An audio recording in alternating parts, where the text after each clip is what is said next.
आदाब नाजरीन, मैं सैयद आमिर हनीफ, आप देख रहे हैं गवाह न्यूज़। कुल हिंद मजलिस तामीर मिल्लत का 74वां जलसे यौम रहमतुल लिल आलमीन सल्लल्लाहु अलैहि वसल्लम इतवार 24 सितंबर को सुबह 9 ता 1 बजे दिन नुमाइश मैदान में मुनक्किद होगा और 21 अक्टूबर को बाद नमाज ईशा चंचलगुड़ा जूनियर कॉलेज ग्राउंड में जलसे यौम सहाबा रज़ियल्लाहु तआला अन्हुम मुनक्किद होगा।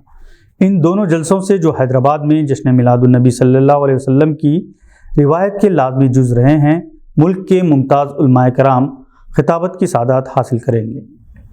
मौलाना उबैदुल्लाह खां आज़मी साबिक़ MP और मौलाना Mehdi Hasan Aini Qasmi director India Islamic academy Deoband जलसे यौम रहमतुल लिल आलमीन के मेहमान मुकर्रर होंगे, जबकि मुकामी मुकर्ररीन में शेखुल जामिया जामिया निज़ामिया मौलाना मुफ्ती खलील अहमद साहब, डॉक्टर एहसन बिन मोहम्मदुल हमूमी, इमाम व खतीब शाही मस्जिद बाग़ अम्मा शामिल हैं।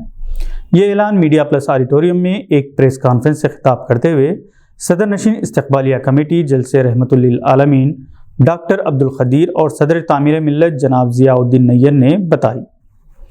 इस प्रेस कॉन्फ्रेंस में डॉक्टर मोहम्मद मुश्ताक अली, जनाब उमर अहमद शफीक, सैफुर रहम कुरैशी और वहाजुद्दीन सिद्दीकी भी मौजूद थे।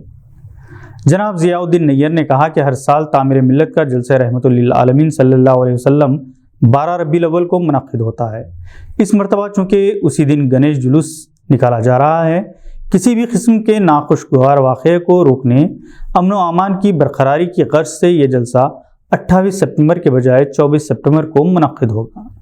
इन्होंने तमाम मुसलमानों बिलखुसूस नौजवानों से अपील की है कि वो 28 सितंबर को कोई जुलूस ना निकालें और ना ही ग्रुप की शक्ल में गश्त करें। शरपसंद अनासिर अमन व अमान को बिगाड़ने के लिए हीले बहाने तलाश कर रहे हैं। जनाब ज़ियाउद्दीन नैयर ने तमाम मुसलमानों से अपील की कि वो इतवार 24 सितंबर को अपने अहले खाना और ख़ानदान के साथ नुमाइश मैदान में मुनक्किद होने वाले इस मुक़द्दस जलसे में शिरकत करें। यूनाइटेड मुस्लिम फोरम का इजलास मीडिया प्लस ऑडिटोरियम में मुनक्किद हुआ, जिसमें सदर मुस्लिम पर्सनल लॉ बोर्ड मौलाना खालिद सैफुल्लाह रहमानी के अलावा मौलाना अकबर निज़ामुद्दीन, मुफ्ती सादिक मोहिउद्दीन, शुजाउद्दीन इफ्तिखारी, जनाब ज़ियाउद्दीन नैयर, मौलाना गफ्फार सलामी, मौलाना सईद खादरी और मुकरम पाशा, मुनीरुद्दीन मुख्तार, मुनीरुद्दीन मुजाहिद, डॉक्टर मुश्ताक अली ने शिरकत की। इस मौके पर मुख्तलिफ मसाइल पर तबादला ख्याल किया गया। चीफ मिनिस्टर मिस्टर के चंद्रशेखर राव ने बैक वक्त 9 मेडिकल कॉलेजेस की क्लासेस का इफ्तिताह करके न सिर्फ तेलंगाना बल्कि हिंदुस्तान में एक मुनफरिद रिकॉर्ड कायम किया। जुमा 15 सितंबर को तेलंगाना में 9 सरकारी मेडिकल कॉलेजों में एक ही दिन क्लासेस का आगाज़ हुआ। चीफ मिनिस्टर चंद्रशेखर राव ने कामारेड्डी, करीमनगर, खम्मम, जयशंकर भोपालपल्ली, कुमरम भीम, आसिफाबाद, निर्मल, राजना सरसला, विकाराबाद और जनगांव अजला में रियासती हुकूमत के ज़रिए कायम करदा मेडिकल कॉलेजों की क्लासों का अमली तौर पर इफ्तिताह किया।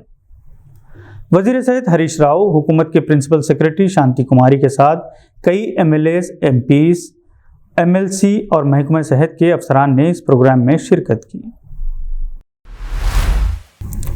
एशिया कप किसके हिस्से में आएगा?